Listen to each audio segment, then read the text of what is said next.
어디로 대겨?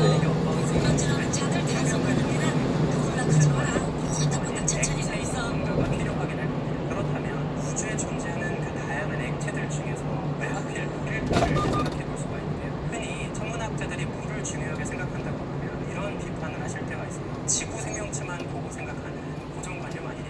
물이 없어도 다른 액체로 생명 활동할 수 있지 않겠냐. 이런 이야기 하시는 분들이 되게 많거든요. 근데 제가 자신 있게 말씀드릴 수 있는 건 단순히 지구에서만의 고정관념으로 액체 물을 중요하게 생각하는 건 아닙니다. 다른 과학적인 관점으로 봐도 액체물은 아주 중요한 특징을 갖고 있어요. 일단 몇 가지만 좀 소개를 드리면 물이 뭐죠? H2O, 수소 두 개, 산소 하나로 만들어진 분자입니다. 근데 중요한 게 뭐냐면 우주를 구성하는 화학 성분들의 함량을 쭉 비교했을 때 제일 많은 75%가 수소이고 그 다음으로 두 번째로 많은 게 헬륨이고요. 그리고 그 다음으로 그나마 가장 많은 애 중에 하나가 산소입니다. 근데 헬륨은 보통 화학적인 결합 반응을 하지 않아요. 따라서 사실상 화학적인 결합과 반응이 가능한 애들 중에서 제일 많은 게 수소와 산소인 거죠. 결국에 물이라고 하는 건 우주에서 화학적인 반응이 가능한 성분들 중에 제일 흔한 것들만으로 모인 존재라는 겁니다. 그래서 물 자체는 사실 찾기 그렇게 어렵지 않아요. 우리가 물을 찾기가 어렵다고 하는 건 액체 상태의 물을 찾기가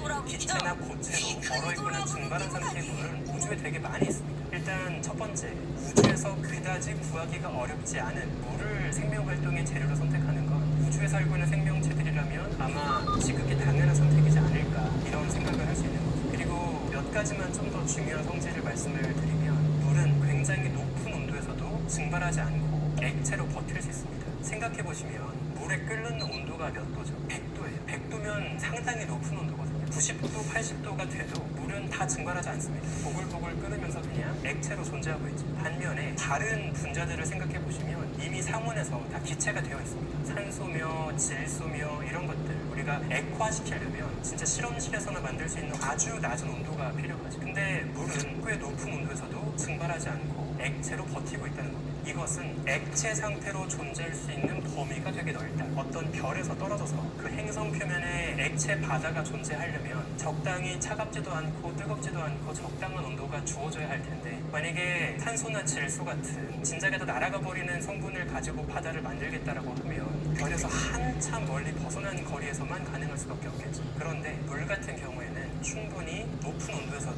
액체로 버틸 수 있다 보니까 별 주변에 바짝 붙어있는 행성에서도 물로 이루어진 액체 바다가 가능한 거예요. 확률적으로도 만약에 어떤 생명 활동을 누군가 하고 있다면 구하기도 쉽고 높은 온도에서까지도 액체로 안정적으로 존재하는 물을 선택하는 게 제일 용이한 선택이지 않겠냐 이런 생각을 해볼 수 있다는 거죠. 물은 또 우리가 어떻게 생각해 볼 수 있냐면 최고의 용매, 여러 화학 물질을 녹일 수 있는 아주 좋은 재료가 됩니다. 우리가 생명 활동이라는 건 결국에 영양분도 녹이고 노폐물도 녹이고 물 자체가 생명체에 담겨있는 물 자체가 여러 화학 반응의 무대가 되어야 하는 거거든요. 근데 만약에 여러 화학 물질들이 녹지 못하는 그런 기름 같은 액체다라고 하면 그건 아무런 생명 활동을 할 수가 없을 겁니다. 그래서 물은 아주 좋은 용매다 보니까 반응성도 좋고요. 그것도 생명 활동이 아주 좋은 선택지라고 볼 수 있겠습니다. 꼭 간단하게는 우리 태양계만 해도 태양계 외곽으로 가면 영왕성을 비롯한 차가